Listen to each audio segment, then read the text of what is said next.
नमस्ते, मी अश्विनी सई समय sister channel मध्ये आपल्या सर्वांचं खूप खूप स्वागत आहे। तर सगळ्यात आधी आज एकादशी आहे ना, 15 दिवसाची। सगळ्यांना एकादशीच्या खूप साऱ्या शुभेच्छा। तर सकाळ सकाळी बघा आधी सई परला वगैरे घालवलं, आज त्याला नाश्त्याला शिरा केलं होतं आणि सईचा आज एक्झाम आहे, पहिलं पेपर आहे। तर 26 तारखेपर्यंत त्यांची शाळा आहे। आज एक पेपर झाला की डायरेक्ट 7-8 दिवसांनी असं गॅप आहे तिच्या पेपरमध्ये। अभ्यास तर सगळं झालेला आहे सईचा, त्यामुळे काही टेन्शन नाही। आणि आपली मका काल केली ना, तर आहे असंच होतं, ढिगारा पसरला वगैरे काय नव्हतं, कारण की सगळे थकले काल दुपारनंतर 3-3:30 वाजता आपापल्या घरी गेले। फक्त संध्याकाळी झाकून ठेवलं होतं आणि हे गेले होते रात्री तिथं झोपायला। तर आपली मका असेपर्यंत आता दररोज तिथं ना राखायला म्हणजे झोपायला जावं लागतं, काय सांगता येत नाही कोण भरून गेलं काय गेलं, रस्त्याच्या कडेला आहे ना, त्यामुळं सकाळी येऊन ना थोडंसं ते फ्रेश वगैरे होऊन चहा वगैरे पिऊन परत काय पाल वगैरे घेऊन गेले। आज पसरायचंय सगळं उन्हाला, तर 1-2 दिवस आता ऊन चांगलं आहे, तर 1-2 दिवसात ना आपलं मका व्यवस्थित पसरलं गेली ना त्या वाळून जाते। काल सोजी लावली होती, तर काय केलं माहितीये का तुम्हाला सांगते। आधी एक पहिली गहू घेतलं, तर आम्हाला कसं जावेला नंदेला द्यावं लागतं, परत प्लस आम्हाला घरी इथं पण ठेवावं लागतं शेवया। तर आम्हाला काही इतकं आवडत नाही, फक्त परी तेवढे आवडेल खाते, बाकीच तेवढं कोण खात नाही घरात शेवया, थोडं जरी केलं तरी चालतंय। तर खपली गहू आहे ना स्वच्छ 2-4 पाण्याने लाल भडक पाणी निघेपर्यंत धुवून काढलं आईने केलं ते प्रोसेस। त्यावेळेस मी स्वयंपाक करतो ते म्हणून मी काही शूट घेतलं नाही। स्वच्छ ना 2-4 पाण्याने धुवून घ्यायचं, अक्षरशः तांबडं पाणी निघेपर्यंत स्वच्छ पाणी निघोस्तोवर। आणि बरोबर ना अर्धा-पाऊण तास गहू पाण्यात भिजवलं, अर्धा-पाऊण तास। त्याच्यानंतर ना पाणी पूर्ण असं पूर्णाच्या चाळणीनं नितळून एका फडक्यात बांधून त्याच्यावरती आम्ही एक पाटी झाकून ठेवलं होतं घरात आणून ते गहू रात्रभर, म्हणजे वापरायला म्हणतो ना पूर्ण जसं आपण मटकी भिजत घालतो ना सेम तसंच इतकंच ते अर्धा तास भिजत घालायचं शेवयासाठी। जर सोजी काढायची असेल तर, जर सोजी न काढता जर म्हटलं फक्त रव्याच्या पण रवा आणि आपलं घरातलं हाई पीठ दळून आणलं ना आपलं गव्हाचं, तसं पण शेवया येतात। पण सोजीचं कसं थोडं टेस्टी लागतात, पण ह्याला खूप मेहनत असते। तर ते गहू आहे ना, तर सकाळी आईनं फॅन खाली हडकत घातले, दाखवते तुम्हाला। स्वच्छ पांढऱ्या कपड्यावरती ना हे बघा खपली गहू, तुम्हाला तर माहिती आहे किती तांबडं असतंय, पण आईनं इतकं धुतलंय ना, धुवून हे बघा आपलं जसं साधं गव्हाचं कलर असतं ना सेम तसा कलर आलाय। तुम्हाला खिडकीत दाखवते, सेम तसं कलर आलाय, इतकं आईने ह्याला धुतलंय। तर हे आंबट ओलंय, आणखीन वापरलं का नाही थोडंसं फुगतं हे गहू, जसं की आपलं साधं गहू असतं ना बुटकं गहू, तसं फुगलं हे गहू। तर थोडंफार हे वाळलं ना मी गिरणीतनं तळणार आहे सोजीला, म्हणजे त्यालाच ह्यातला रवा बाहेर करायचा आणि ह्यातली पिट्टी बाहेर निघते। रवा आणि पिट्टी काढायचं आणि ह्याच्यावरचं पूर्ण साल निघून जाते। खूप म्हणजे अति मेहनत आहे ह्याला, सोजी काढायचं म्हटले खूप म्हणजे खूप मेहनत आहे। अशा पद्धतीनं गहू आता हडकत घातले फॅन खाली। तर ह्याला उलात वगैरे वाळवायचं नसतं, सावलीतच वाळवायचं असते। स्वयंपाकामध्ये ना शेवगा कापून धुवून घेतलंय, तर ह्याच्यातच टमॅटो परत हे टाकते, मीठ लाल तिखट चवीपुरतं। आणि कालचं मशनीला फोडलेलं अर्ध खोबरं अजून आहे ना, तर हेच खोबरं मी शेवग्याला आणि दोडक्याला वापरणार आहे बारीक करून। आणि इकडं बघा दोडकं आपलं ग्रेव्ही करणार आहे, म्हणजे जास्त सुक्कं करणार आहे भरून, जसं आपण वांग करतो ना सेम त्याच पद्धतीचं।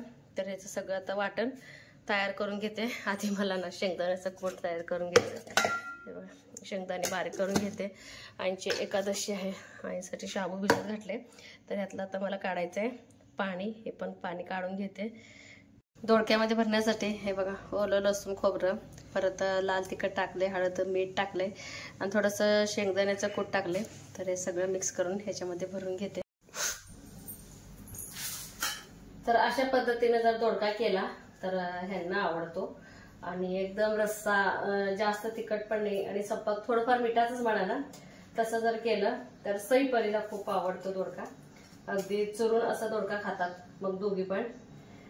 आणि लगेच एक टेन्शन आले, बरेच काही म्हणते दवाखान्याला दाखवा, पण त्याला दवाखान्यात दाखवलं तरी त्याला गोळ्या आणल्या त्यांनी, तरी पण काय तो नीट होईना। मेन तो चपातीच खायना, मला वाटतं त्याला ना उष्माघातच झाला असणार आहे 100%। तर तुम्हाला त्याची अवस्था दाखवते, खूप असं वीक झालंय। सई परी उठले त्याच्याच मागं लागतात, काय खात नाही म्हणून जाताना पण दूध चपाती चालून गेली सई, एखादा घास खाल्लाय तो, आणि चिक्कू चालते दिवसभर पौष्टिक आहे म्हणून, चिक्कू मात्र तेवढं चारला तर खातोय, नाहीतर नाही। आणि एका ताईचं कमेंट बरोबर आहे बरं का, तर लकीला नजर झाली असेल तसं मला थोडंफार वाटतंय। बरेच जण येऊन असं म्हटलेलं ना, लकी तुमचा खूप छान झालाय, देखणा दिसतोय छान झालाय, त्यामुळे पण तसं झालं असेल, जसं माणसांना तसंच प्राण्यांना सुद्धा। तर हे सगळं ना आता साहित्य रेडी करून बाहेर नेणार आहे. सगळं आता चुलीवरतीच करायचंय ना मला, मग घरामध्येच पूर्ण असं रेडी करून घेते. तरी लसूण खोबरं मी आज सगळं वापरणार आहे. तर हे कणिक वगैरे सगळं मला बाहेर तव्यावरतीच बनवते नेहमीप्रमाणे. आणि सगळे जे का आपण दररोज वापरतो ना तेच मसाले, फक्त ह्याच्यामध्ये ना कांदा वापरला नाही. पायाजवळ तिखट, हळद, मीठ आणि ओलं खोबरं. ओलं खोबऱ्यामुळे टेस्ट खरंच खूप छान लागते भाजीची.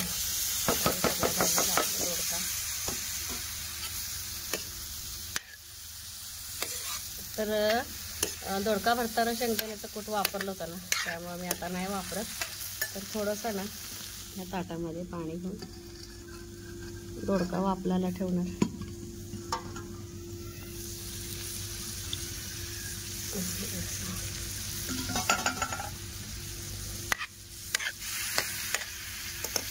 हे बघा लकी झोपलाय आपलं इथं शांत. 8 दिवस झालं जेवण नाही, खाणं नाही, पिणं नाही. हे लोकोडे लकोडे. आणि इकडं म्हणलं कपडे वगैरे धुवायच्या आधी एका दिवसाआड इकडं बागेत घालते पाणी मी. आणि 5 ते 6 दिवसाला समोरच्या झाडांना घालते, कारण की हे काय जास्तीच म्हणजे फळाचे वगैरे काय झाडं नाही त्या शोच्या आहेत. तर 4-5 दिवसाला पाणी दिलं मगच टवटवीत राहतं. बघा अशा पद्धतीनं मग कलर येतं. म्हणलं आता कपडे धुवत झाडांना पाणी पण घालावं. तर इकडं सोडले मी पाणी.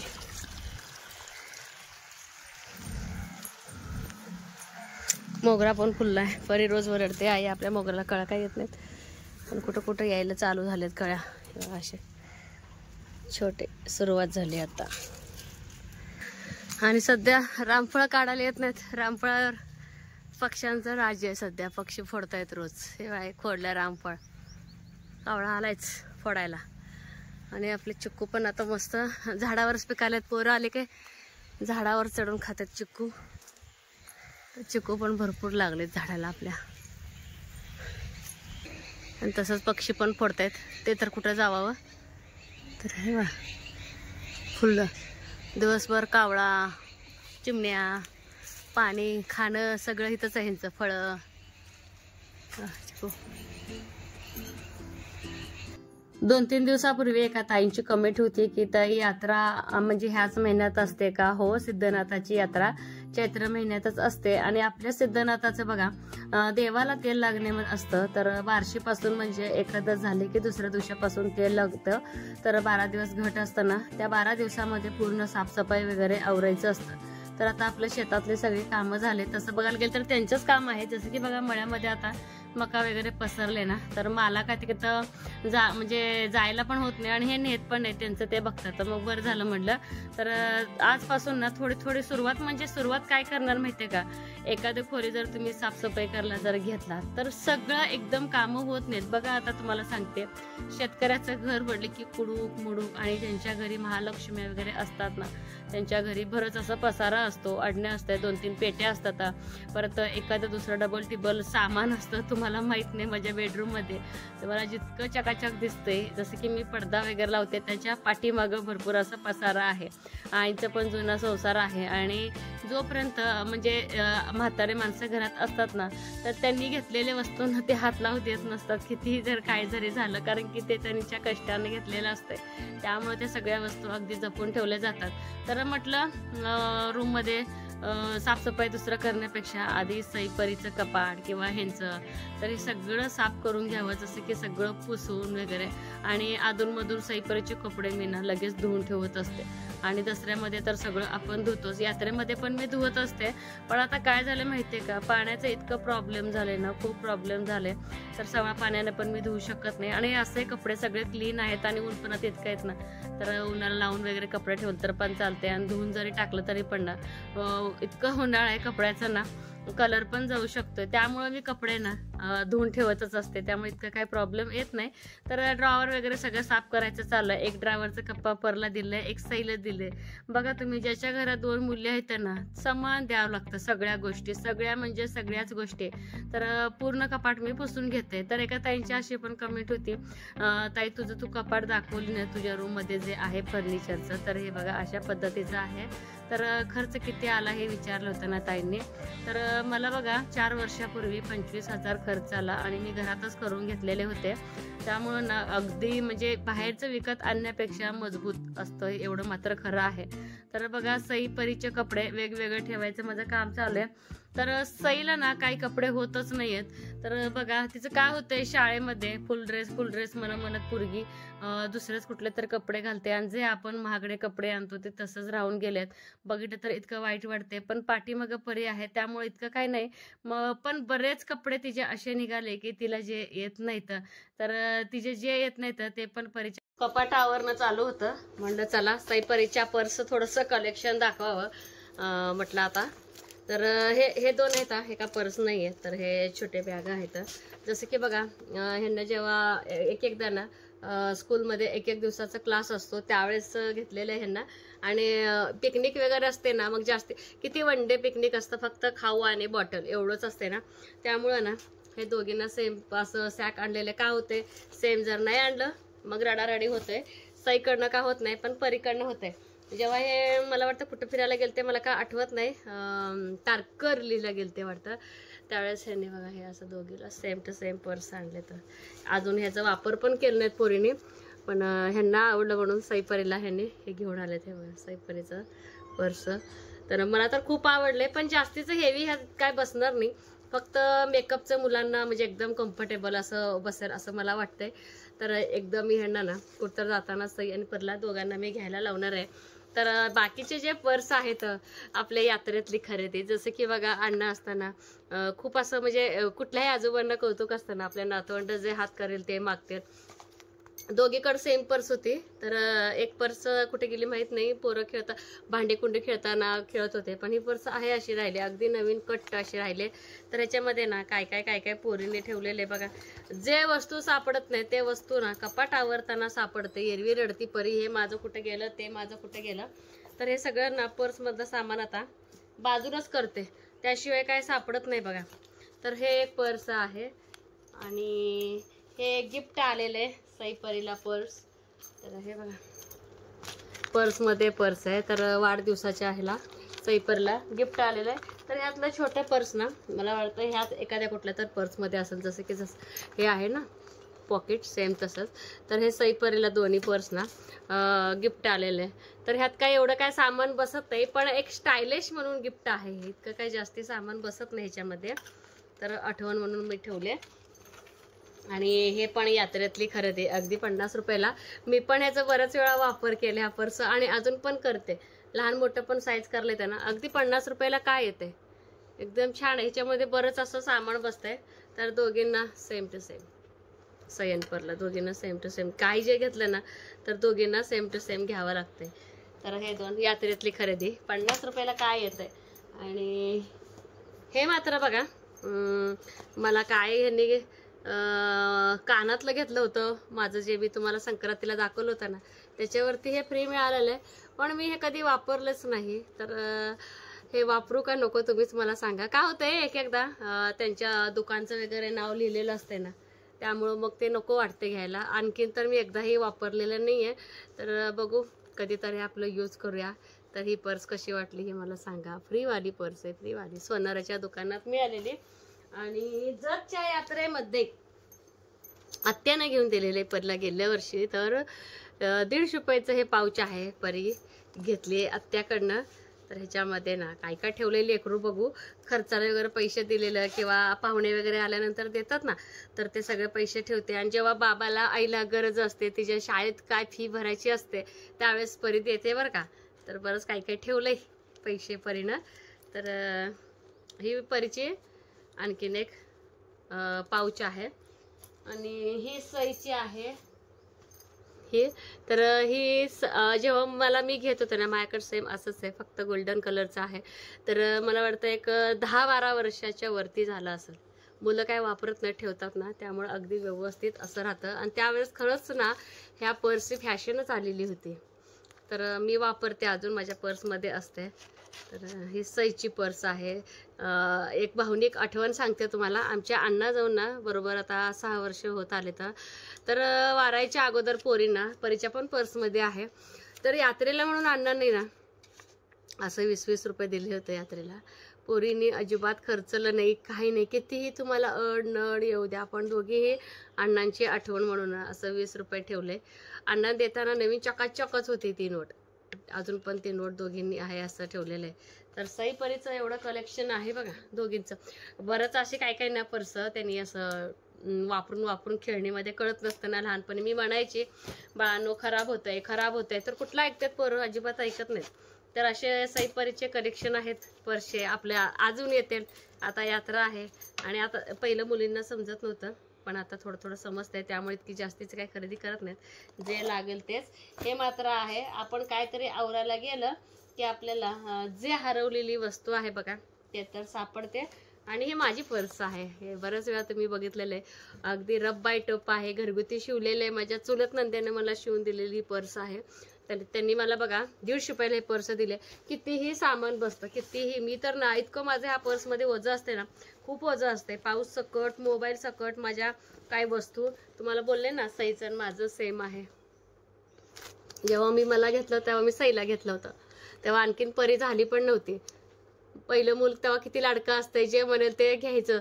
आता पण तसंच आहे, दोघेही लाडके आहेत. तर हे माझं पाऊच आहे आणि हे सईचं आहे. तर हे मी पण बघा मला वाटतं भरपूर वर्ष झाले, तर आणखीन आहे असं आहे. माझं पण पाऊच वापरण्यात आहे, फक्त एवढंच की पर्समध्ये पर्स असतं. तर घरगुती असल्यामुळे हे पर्स उपयोग भरपूर आहे. जसं की बघा किती पण वजन असल्या तुटत नाही, काय नाही. आणि बऱ्याच वेळा वापरले आणि आणखीन पण मी वापरते. फाटण्याची पण शक्यता नाही. जसं घ्यायचं तसं घ्या, हँडबॅगमधून घ्या, नाहीतर आपल्याला अडकवायचं असेल तर अडकवा. एक नंबर अशी बॅग आहे. आणि मी आपल्या आईनं पण मी घेतलेली आहे, तर 100 रुपयाला आईनं थोडं कसं आपलं हँडबॅग असते ना त्या पद्धतीनं घेतले. चला तर आता जे सगळं कपाट आहे सगळं आवरते. आणि माझे पण साड्या सगळ्या झडकू पडकून ना लावायचे आहेत वरतं, ते पण लावायचे आहेत. आणि ह्या बाजूचं पण कपाट मला आज पूर्ण क्लिअर करणार आहे. कसं काय होते माहिती आहे का, हे परत हे कपाट जर व्यवस्थित तर हे बघा अशा पद्धतीनं मी कपाट आवरलेलं आहे. तर दोघींचं सामान त्यांच्या त्यांच्या कप्प्यामध्ये त्यांना वेगवेगळे मी असे डबे दिले, जेणेकरून त्यांचं सामान व्यवस्थित ठेवता आणि घेता यावं. आणि मध्येच कपाट आवरता सरबतकरला पण मला जावं लागलं, धीर आले होते ना, आणि हे पण मळ्यातनं आले होते खूप उन्हातनं. तर बघा मला सकाळी मी 10:30-11ला कपाट आवरला घेतलेलं होतं, तर 1-1:30 वाजले. किती उशीर लागतो कपाट उचकायला, कमी वेळ पण लावायला खूप जास्त लागतो. तर ह्यांचं पण मी काढलेलं आहे. ह्यांचे कपडे बघा धुवून तसं मी इस्त्री करून ठेवलेले, त्यामुळे ह्यांचं मला खूप सोपं पडलं कपाट आवरायला. आणि जेवण पण करून घेतलं लागलेच. आणि तसंच माझं गिरणीचं पण काम चालू होतं. कालच मी गिरणी पुसून वगैरे डबा स्वच्छ धुवून ठेवला होता, पण शेवाय करायचं आई म्हटलं त्यामुळं परत मी गिरणी काढले. तर बघा चाळण, जसं की सोजी लावायचं म्हटलं ना थोडंफार मोठे चाळण घ्यावे लागते. जसं की बघा रवाळ असं पीठ पडायचं असतं ना त्याला, तर आईचं मला म्हणजे आईनं दाखवायचं माझं चालू आहे, जेणेकरून काय होतंय पिठाची नासाडी वगैरे व्हायला नको. आणि घरगुती गिरणीमध्ये खरंच सोजी छान निघते. एवढंच की जास्त ओलं गहू घ्यायचं नाही, थोडंसं आंबट ओलं किंवा नॉर्मल ओलं जरी असलं तरी चालते. तर आज दिवस कसा गेला काय मला कळालं नाही. सकाळपासून अगदी कामात कुठलं काम करू आणि कुठलं नाही, सगळीकडे थोडं पसारा. जरी कपाट जरी आवरायचं म्हटलं आणि कितीही दररोज आपण ना, माझ्या तर बाबतीत होते, इतकं स्वच्छ घर ठेवते, दिवस रात्र त्या घराशी झगडत असते. तर इकडं तिकडं काय गोष्टी, जाळी घाण कचरा, तर तरीही घरामध्ये इतकी आज जाळी जळमट निघाली, खूप अशी निघाली. आणि बघा आधी सॅम्पल आईंना मी दाखवलंय, कारण की बघा जुन्या माणसांना कळत असतं सोजी, तर खूप अवघड आहे सोजी लावणं आणि सोजी काढणं. तर अशा पद्धतीचं हे बघा रवाळ पीठ मी काढून घेतलेलं आहे. चाळलं की नाही पूर्ण रवा निघतो. आणि जे पीठ असतं ना शिल्लक, त्या मैदा म्हणून म्हणजे जसं आपण बाजारातून मैदा आणतो ना, सेम त्याच प्रकारचं मैदा निघतं. तर बघा कपाट दोन्ही आवरल्यानंतर दररोजचे जे सईपरीचे कपडे आहेत ना, ते कपाट पूर्ण आधी खाली करून घेतलं, स्वच्छ पुसून जाळी जरमट काढून घेतलं. जाळी वगैरे काय नाही आहे, पण आपलं एक असतं ना की पूर्ण झाडून पुसून घ्यावं. तर सईचे वेगळे परीचे वेगळे असं ठेवणं माझं चालू आहे. दररोजच्या गडबडीमध्ये दोघांचं थोडं खाणं मिक्स होते. तर परी आली अचानक, तर कपाट बघत होते की आई कपाटाचं कायापलट झालं आहे, खूप छान वाटतंय. पण मी तिला सांगितले जसं आईने कपडे ठेवले ना तसंच बरं तुम्ही ठेवा. आणि इकडे बघा लागलंच आईनं सोजी काढतायत, म्हणजे काय सांगते, तर हे बघा रवा एका बाजूला, पीठ एका बाजूला. आणि ह्याच्यावरती जो साल असतं ना त्याला आपण तांब म्हणतो का नाही, ते साल वेगळी करायची असते. जसं की बघा ह्याला खूप मेहनत आहे. सुपाने परत ना पाकडून पाकडून जो वरचं जे साल असते ते साल काढायचे असते. तर आपण जर करायला गेलं तर खरंच हे खूप अवघड असं प्रोसेस आहे. तर मला तर वाटते अवघड आहे. तुम्हाला कसं वाटते बघा. आणि तुमच्याकडे पण सोजी काढायची सेम पद्धत अशीच आहे का? तर आणखीन आज थोडं गहू लावणार आहेत आई. एकदम मला लोड होईल गिरणीला म्हणून आईने लावलेलं नव्हतं. तर तुम्हाला सकाळी सांगितल्याप्रमाणे बऱ्याच प्रमाणात आम्हाला सेवया करायच्यात. कारण की बघा 2-3 घराला पुरेल इतके करतोय. त्यामुळे थोडंसं जास्तच लागतं शेवया करायचं म्हटलं की. तर तसंच बघा म्हटलं आता बसून राहण्यापेक्षा दुपार म्हणजे वाया घालण्यापेक्षा तर जे काय आपलं किचनमधलं जे कपाटे वगैरे आहेत ना ते असं नॉर्मल पुसायचं चालू आहे. हे बघा अगदी जोर न लावता जरी आपण हलक्या हाताने जरी काढलं तरी व्यवस्थित असं निघते. आणि आपल्या हाताचे वगैरे डाग लागलेले असतात. काळपट बघा तुम्ही चिकट डाग पडलेले असते ते पण काढायचं चालू आहे. नाही म्हणत घरात इतका कचरा निघाला. फक्त 2-3 तरी छोटे कप्पे काढलेले होते. तर अशा काही छोट्या गोष्टी जर साफसफाई करायच्या अगोदर काढलं ना घर साफसफाई करायला खूप सोपं पडते. लागलंच कट्ट्यावरचे पण जे बाहेरचं लेंटल आहे त्याचंही साफसफाई करायचं माझं चालू आहे. बघा नाही मिळत इतकी घाण निघाली. पूर्ण पत्रा लेंटल माळा झाडून पुसून घेतले. तर अशा पद्धतीचं पूर्ण माझा आजचा दिवस अख्खं कामात गेलेला आहे. तर संध्याकाळचे 6-7च वाजले मला दुपारची भांडी वगैरे घासायला. तर असा आजचा माझा दिवस आणि रुटीन होता. कसा वाटला हे मात्र कमेंट बॉक्समध्ये सांगायला अजिबात विसरू नका. हे बघा किती छान चकाचक असं निघालं आहे.